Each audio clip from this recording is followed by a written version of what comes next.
Welcome back to the Gridiron Expert. Oregon and Oregon State will meet this Saturday in the first ranked versus ranked matchup between these programs since 2012.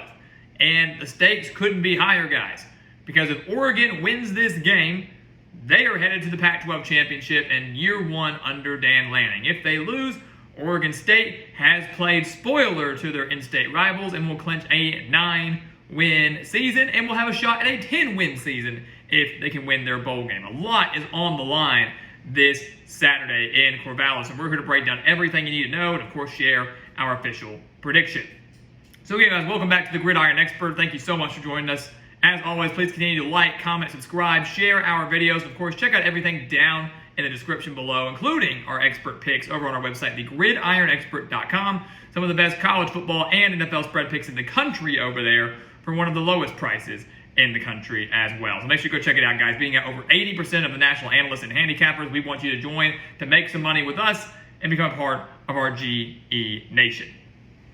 So let's take a look at this game, guys. A top 25 showdown between the Ducks and the Beavers. What more could you want? Well, it's really been a lopsided rivalry for many, many years now. Oregon winning the majority of the matchups against the Beavers now looks to be very, very competitive. And it's been that way the last few years. Now, Oregon State did get the win over Oregon back in 2020, back in that wild COVID year. Oregon bounced back last year with a 9-point victory. What's going to happen now in Corvallis? So we take a look at the offense, guys. Oregon's offense has been amazing this year. 40.2 points per game, 511 yards per game, 288 through the air, 223 on the ground. So not only are they explosive, but they're very, very balanced. Of course, it all starts with their quarterback in Bo Nix, who has thrown for over 3,000 yards, 25 touchdowns, and 6 interceptions. He also has over 500 rushing yards and 14 touchdowns. So 39 total touchdowns to just 6 interceptions. He is a do-it-all player. He is a major reason for Oregon's resurgence this year,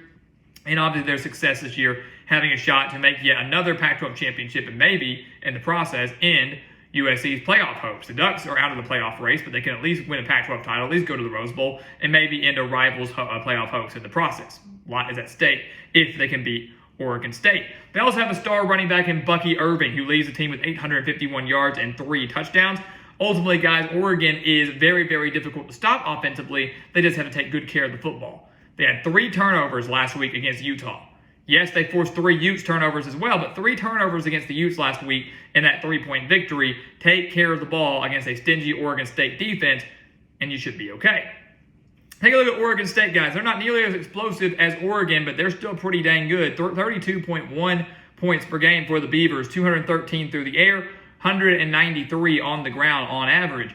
Oregon State is a team that wants to bully you up front. They want to run the football. That is the key to their success. They are very, very good at running the football. And it all starts with Damian Martinez, who leads the team with 867 rushing yards and 7 touchdowns. But you've got guys behind him like Jam Griffin and Deshaun Fenwick, both of which have over 300 rushing yards on the year as well. So you've got a trio of running backs that some are used more heavily than others, but a trio of running backs that have proven that they can contribute and make immediate impact time and time again. They also have a change at quarterback. Chance Nolan was out at the very beginning of October. Ben Goldbrinson has done a pretty dang good job. Over 1,200 yards, 8 touchdowns, 3 interceptions on the year. He's been starting again since the beginning of October and has clearly taken pretty good care of the ball. Has been a pretty solid game manager for the Beavers. But again, this is an Oregon State team that wants to bully you up front. They don't want Goldbrinson to have to win the game solely through the air. They want to be able to bully you and run the ball effectively. They can't do that, they're going to struggle. And when you look at Oregon's defense, one of their strengths is taking away the run. They're very spotty against the pass, but against the run, they're only allowing 112.5 rushing yards per game. Against the pass, they're giving up about 279 passing yards per game. Secondary is weak. The run defense, front 7, pretty dang good. So the question is, can Ben Goldbrinson and this Oregon State offense, can they exploit the Oregon secondary? Can they do it? Because if Oregon comes up and shuts down the Beavers' run game, it could be a long day for the Beavers in Corvallis. Now, Oregon does not have the best pass rush, only 15 sacks. Goldbrinson should have plenty of time to sit back in the pocket and throw the ball. Should have plenty of time to sit there and do that. But can he make good decisions? So far this season, he has. But Oregon State is going to have to try to find a way to maintain their balance, and that all starts, again, by bullying up front and making sure they establish the run. If you run, eventually you can set up the pass, and that's where they can exploit that Oregon secondary.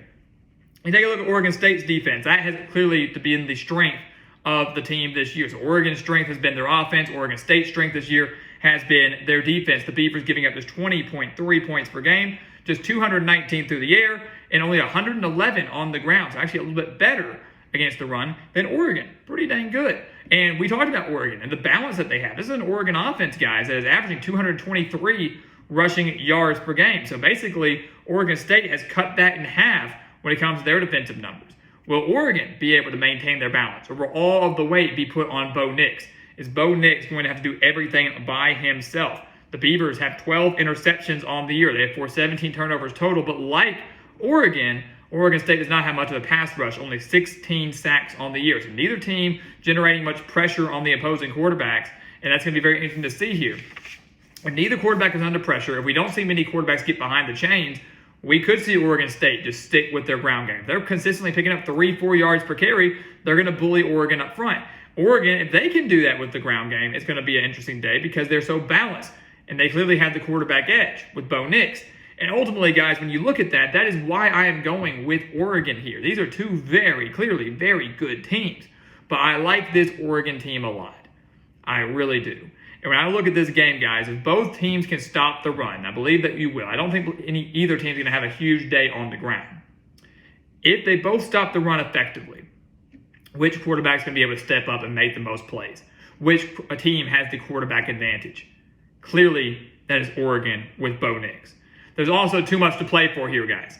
Oregon knows that a win clinches them a spot in the Pac-12 title. A loss most likely kicks them out, and it's either going to be Washington or Utah that slips in there. So much is at stake in Corvallis on Saturday. Oregon, to me, owns the offensive edge. I believe the defense can slow down the Oregon State running game. And ultimately, if it comes down to a quarterback battle, I am picking Bo Nix every single time. It's going to be close in Corvallis. This is the dang good Beavers team that, to me, is wildly, extremely disrespected and underrated. People aren't talking about what Jonathan Smith is doing at his alma mater, what he's doing with the Beavers. They're a dang good football team, but they're ultimately going to fall just short against the Ducks on Saturday, and it will be Oregon and USC and the Pac-12 championship next week.